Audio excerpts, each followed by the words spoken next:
Hello, আজকে হচ্ছে অনেক দিন পর যাচ্ছি হচ্ছে নিজের একটা কাজে। সেটা হচ্ছে যে জানি না কেন উইদাউট এনি মানে ডায়েট আর কি, প্রপার ডায়েট। জিমটাও সেরকমভাবে যাওয়া হচ্ছে না, একবার আধবার যাচ্ছি হচ্ছে না, কিন্তু তাতেও ওয়েটটা প্যাটপ্যাট করে নেমে যাচ্ছে। তো ডাক্তার দেখালাম, ডাক্তার বলছে তোমার মাসেল লস হচ্ছে, প্রপার খাওয়া দাওয়া তুমি করছো না, তোমার মানে এই মাসেল লসটা যদি হতে থাকে আবার এরকম হতে পারে হুট করে আবার ওয়েট গেন, মানে ফ্যাট বেড়ে ওয়েট গেন হয়ে যাবে, এটাও হতে পারে। তো কেন হচ্ছে জানি না, এমনি এমনি এমনি এমনি মাসেল লস হচ্ছে, খাওয়া দাওয়া ঠিকঠাক হচ্ছে না। তো অনেকদিন ধরে ভাবছি যে এটা প্রপার ডায়েটিশিয়ান দেখাতে হবে। তো ফাইনালি একজনকে আমি দেখাতে আজকে যাচ্ছি, যিনি হচ্ছেন মানে যার সাথে কনসাল্ট করতে যাচ্ছে হচ্ছে লেক টাউনে। তো অনেকদিন ধরে ভেবেছিলাম দেখাবো, কেন অনেক কি বলবো, বড় বড় অ্যাক্ট্রেসরা, অনেক বড় বড় ভালো ভালো শিল্পীরা ওনার কাছে যায়, আমি আপডেট দেখেছি, আমি দেখেছিলাম। তো ফাইনালি ওনার কাছে আজকে আমি কনসালটেশনের জন্য যাচ্ছি। তো যদি পসিবল হয় আমি হচ্ছে উনি কি কি সাজেস্ট করছে বা কি কি বলছে এটা শেয়ার করবো যদি পসিবল হয়। তো ফাইনালি আমি এসে গেছি হচ্ছে শাশ্বতী ম্যামের সামনে। তো পিছনে আমি অলরেডি ঢুকে, আমি তোমার ফেসবুকে দেখেছি যে তোমার কাছে প্রচুর মানুষ এসছে, আমি পিছনে ফটোগুলো দেখতে পাচ্ছি যে সবাই এসছে, আমি ফেসবুক থেকে দেখেছি। আমি এখন জানতে পারলাম আমার বন্ধুরাও তোমার কাছ থেকে নিয়েছিল ডায়েট চার্ট, তো দ্যাটস ওয়াই। যাই হোক, এবার হচ্ছে আমার মেন যেটা কথা হচ্ছে যে আমি এখন আমার ওয়েট আছে ধরো 61-62 এর মধ্যে, ঠিক আছে। এবার আমাকে মোটামুটি 7-8 কিলো মতো কমাতে হবে উইদিন 2 to 3 মান্থস। সেটা কি পসিবল আগে বলো?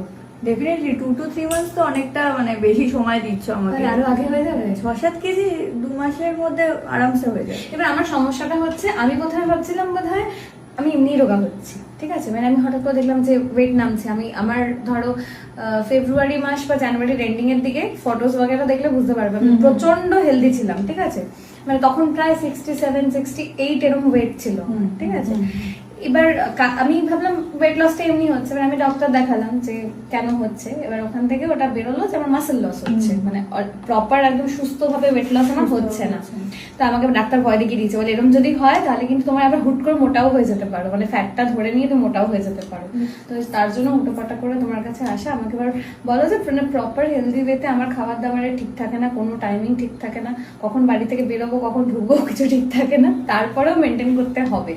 তো সেটা কিভাবে কি পসিবল হবে তুমি আমাকে জাস্ট সেটা বলো। আচ্ছা দেখো, ব্যাপারটা কি হচ্ছে, তোমার তো মানে লাইফস্টাইলটা একটু ডিফারেন্ট। মানে তোমার ধরো গান রয়েছে, শো রয়েছে, তারপর একটু অনিয়মিত খাওয়া দাওয়ার রয়েছে। তো এই জিনিসটা থাকা সত্ত্বেও কিভাবে ডায়েটটাকে সাজানো যায় সেটাই আমরা স্ট্র্যাটেজিক্যালি প্ল্যান করবো, যাতে তোমার লাইফস্টাইলের সাথে খাপ খেয়ে যায় ডায়েটটা। নাকি তুমি ডায়েট করতে গিয়ে তোমার লাইফস্টাইলটাকে চেঞ্জ করতে হচ্ছে, সেরকম হবে না। ডায়েট খুব ইজি হবে।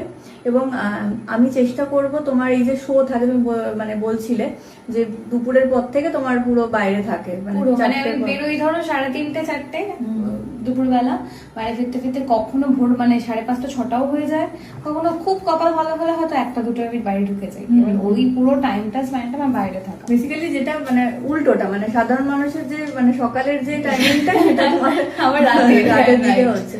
তো আমাদের ওইভাবেই সাজাতে হবে, ওইভাবেই সাজাতে হবে। আমি চেষ্টা করব তোমাকে মানে খাবারগুলো এইভাবে সাজিয়ে দিতে যে তুমি যখন ট্রাভেল করছো, কারণ যদি দূরে যেতে হয় তাহলে ট্রাভেলের সময় তো অনেকটা সময় যাচ্ছে, ওই সময়টা অনেকটা না খেয়ে থাকার ব্যাপার থাকে। তো ওই সময়টা একটা খাবার দেওয়া হবে।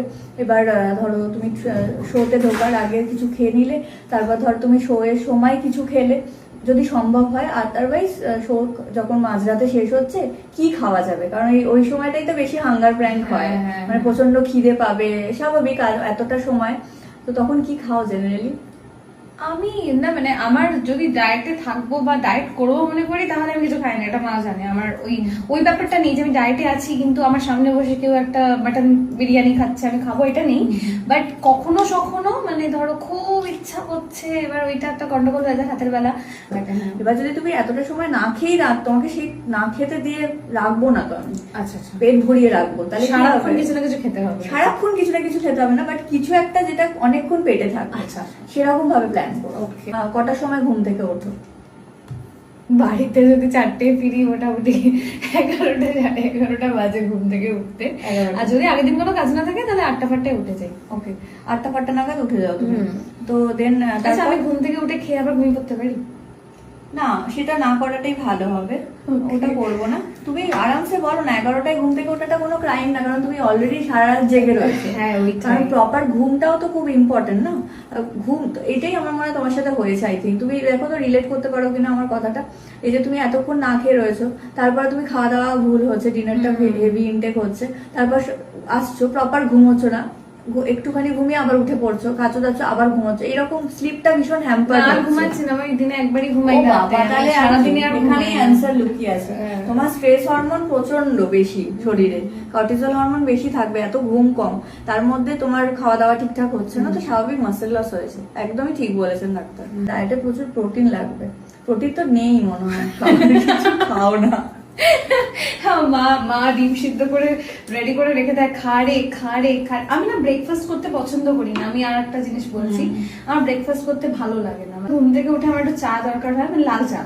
দুধ যেহেতু আমি ল্যাকটোজ ইনটলারেন্ট, দুধ খাই না, তো লাল চা আমার দরকার পড়ে, সাথে দুটো বিস্কিট। বাট তারপরে আর ব্রেকফাস্ট করতে আমার ইচ্ছা করে না, তারপরে একেবারে লাঞ্চে চলে যাই। যা শিডিউল, তাতে তুমি যদি ব্রেকফাস্ট না করো তোমার প্রচন্ড মানে সমস্যা হতে পারে। একটা হচ্ছে গ্যাস্ট্রিক প্রবলেম, যেটা আস্তে আস্তে হচ্ছে, গ্যাস্ট্রিক প্রবলেম হবে, আর তার সাথে যেটা হবে তোমার প্রচন্ড মানে হরমোনাল ইমব্যালেন্স হবে, তার ফলে তোমার প্রচন্ড মুড সুইং করবে। ব্রেকফাস্ট যারা স্কিপ করে জানবে তাদের পুরো রুটিনটা গড়বড়।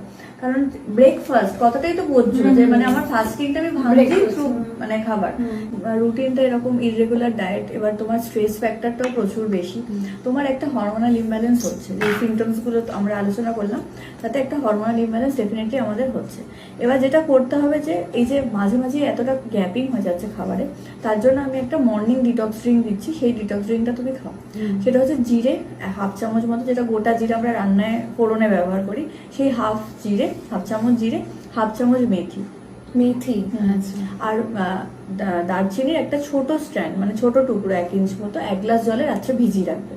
সকালে উঠে হালকা গরম করে ছেঁকে ওই জলটা খেতে হবে, ঠান্ডা করে। ওই গরম অবস্থাতে খাবে না। আচ্ছা। কোনো কিছুই তুমি খুব গরম অবস্থাতে খাবে না, ঠিক আছে? তারপর তোমার যদি চা খাওয়ার নেশা থাকে তুমি চা খেতে পারো, ইটস অপশনাল। চা কফি ইজ অপশনাল। যদি খেতে চাও তাহলে খাবে, নাহলে খাবে না, একেবারে স্কিপ করবে। এবার তার সাথে যে বিস্কিট খাওয়ার যে নেশাটা, বিস্কিটটা টোটালি বন্ধ করে দিতে হবে। বিস্কিট যত ভালো কোম্পানিরই খাও না কেন, যত ভালো ওটস বিস্কিট, ডাইজেস্টিভ বিস্কিট, দে আর অল ময়দা। বেস যদি ময়দা না হয় তাহলে ওর গঠনটাই হবে না। তো সেই জন্য বিস্কিট টোটালি অফ। তার বদলে আমি প্রচুর ভালো জিনিস দিয়েছি। সাথে কি সুগার ফাগার এগুলো অফ করতে হবে? চিনি তো অ্যাভয়েড করতেই হবে। চিনি খাও না, খুব একটা না, ওই সকালে চাটাতে একটু হয়ে যায়। যদি চিনি চা খাও তাহলে চিনি ছাড়া খাবে। এখন দেখো সুগার ফ্রি আমি খেতে বলি না কাউকে, তবে তুমি স্টিভিয়া ইউজ করতে পারো। স্টিভিয়া অর্গানিক, মানে ওটা তো একটা মানে চিনি নয়, ওটাও মিষ্টি, মানে মানে তোমার কেমিক্যাল নয় ওটা হচ্ছে একটা পাতা, সেই মানে পাতা থেকে যে আমরা মিষ্টতা যেটা পাচ্ছি সেটা ইউজ করতে পারো। এবার যেহেতু আমাদের অনেকটাই ঘুম থেকে উঠতে দেরি হয়েছে, সেটা কোনো তোমার ফল্ট নয়, কারণ সারা রাত্রি জেগে থাকবে, তাকে তো প্রপার রেস্ট নিতে হবে। আমি তোমাকে মানে ইনসিস্ট করছি যে ঘুমটা তোমার কমপ্লিট করবে। ওই খেতে হবে বলে উঠে পড়লাম, ডায়েট করছি, আমি তাড়াতাড়ি করে উঠে খেয়ে নিলাম, নিয়ে আবার শুয়ে পড়লাম, ওই রকম ডিস্টার্ব স্লিপ হলে কিন্তু স্ট্রেস আরো বাড়বে। ওই 10:30টার মধ্যে ওঠো ভাই, তাহলেই হবে। পারবে উঠতে? 10:30টায় ওঠো, দেন 11টা নাগাদ আমি ব্রেকফাস্ট 8 ঘন্টাই ঘুমাতে হয়, তাই তো? হ্যাঁ, 8 ঘন্টাই ঘুমোতে হয়। তুমি তো বাড়ি ফিরে যাও, বেশি চিন্তা না করে ঘুমিয়ে পড়বে, ঠিক আছে? ঘুমিয়ে পড়বে। আর তার আগে তোমাকে আমি একটা মানে পুরো কমপ্লিট হয়ে যাওয়ার পর তোমাকে আমি একটা ব্রিদিং এক্সারসাইজ শিখিয়ে দেবো, যেটা তোমার বডিকে কাম করবে, আর সাথে সাথে ঘুম এসে যাবে। মানে সত্যি এটা হয়, ঘুম আসে সাথে? হ্যাঁ, ঘুম এসে যায়। তাহলে এটা আমার খুব দরকার। আমি জানো না, আমি কখনোই ফোন ঘাটবে না। ফোন ঘাটলে তুমি জীবনে ঘুমোতেও পারবে না, আর সবটাই নষ্ট, বিশ্বাস করো। এই ফোন, জানো তো, একটা পিসিওডি আমাদের যে মানে এখন 100টার মধ্যে 90টা মেয়ের পিসিওডি আছে, হ্যাঁ, ওভারি। আর সেটার যে মানে এগুলো এখনো পর্যন্ত কিছু প্রমাণ হয়নি যে কি কারণে পিসিওডি হতে পারে, কিন্তু একটা অন্য রিসার্চে দেখা দিয়েছে যে একটা অন্যতম কারণ হচ্ছে এই রাত জেগে মোবাইল ঘাঁটা। না, আমি রাত থেকে মোবাইল ঘাঁটি না, আমি গল্প চালিয়ে রাখি আর হাঁ করে তাকিয়ে থাকি, ঘুম আমার আসে না। হাঁ করে তাকাবে না, তুমি ঘুমাবে। এবার সকালে ব্রেকফাস্টে আমি তোমাকে ইজি অপশন দিয়েছি যাতে কাকিমাকে তুমি না খাটাতে পারো বেশি। তো প্রথমে একটা স্মুদি টাইপের দিয়েছি। তোমার শরীরে যেটা সমস্ত মানে বেশি ঘাটতি, দ্যাট ইজ আয়রনের ঘাটতি রয়েছে তোমার, যেটা তোমার ফেস থেকে বোঝা যাচ্ছে। আর সেকেন্ড হচ্ছে তোমার প্রোটিনের অস্বাভাবিক ঘাটতি, অস্বাভাবিক ঘাটতি। ডায়েট চার্ট পেয়ে গেছি, একদম ডিটক্স ড্রিঙ্ক সব সমেত, সুন্দর ডায়েট চার্ট। 1 মাস পরে তুমি কি করবে বলতে? এটা 1 মাস পরে আবার ডায়েট চার্টটা চেঞ্জ হবে, মানে আমি তোমাকে 1 মাস তোমাকে আমি পুরো ছবি তুলতে তুলতে কাকিমা আমাকে তুলবে। কোনো ব্যাপার না। না আমাকে একটা কথা বলো, তুমি প্রত্যেক সপ্তাহে হচ্ছে আমার থেকে আপডেট নেবে না প্রত্যেক দিন? দেখো হিসাব মতো আমার সব ক্লায়েন্টরা কিন্তু উইকলি বেসিসে ওয়েট আপডেট দেয়। আচ্ছা। সেটা আমি তোমার থেকেও এক্সপেক্ট করবো। তুমি আমাকে উইকলি জানাবে এবং আমি সেই হিসেবে তোমাকে গাইডেন্স দেবো যে কি করণীয় এরপর, ঠিক আছে? আর এই ডায়েট চার্টটা পুরো টোটালি 1 মান্থ পরে চেঞ্জ হবে। আচ্ছা এই ডায়েটটা প্রপার ফলো করলে এগুলো কমে যাবে? হ্যাঁ, ওই সব কিছু দেখে আমি দিয়েছি তোমার, কিন্তু মানে ইঞ্চ লসটা দেখে দিয়েছি তোমার, যেটা এখন দরকার মেইন রিকোয়ারমেন্ট ইঞ্চ লস, কিছু কিছু পার্টিকুলার পোর্শনে কমানো। মাসেল তোমার গেইনিং এর দরকার, কারণ মাসেল প্রচন্ড এক্সস্টেড হয়েছে, তাই জন্য প্রোটিন মানে বেশি ওয়ালা ডায়েট হয়েছে। আর হচ্ছে যে কিছু নিউট্রিয়েন্টস এরও অনেক ঘাটতি ছিল, সেইভাবে চারটা বানিয়ে দিয়েছি। আর তোমাকে আমি যেটা আমি বেশি এমফাসাইজ করছি যে তোমার যে এই যে শো থাকে, এই যে এই সময়টা তুমি 4টের পর থেকে আনঅ্যাভেলেবেল থাকো, এই সময়টা যে একটা লং গ্যাপিং, এটা যেভাবে সাজিয়ে দিয়েছি খাবারটা, যে খাবার ক্যারি করতে, হ্যাঁ ওই খাবারটা অল্প কিছু, কিন্তু সেই জিনিসগুলো খেলে কিন্তু পেটটা আমি অনেক দেখেছি। হ্যাঁ ভর্তি থাকবে। না কাল থেকে গুছিয়ে নিয়ে বেরোবে, লিখে দিচ্ছি তলায় তোমার নাম। এনিওয়েজ আমি 1 মাস পরে হচ্ছে আপডেট দেবো নিজেকে যে কতটা রোগা হয়েছে। একদম একদম 1 মাস পরে আপডেট। তুমি বলেছো 2 মাস, তাই তো? হ্যাঁ 2 মাসে তোমার পুরো ট্রান্সফরমেশন হয়ে যাবে ম্যাক্সিমাম।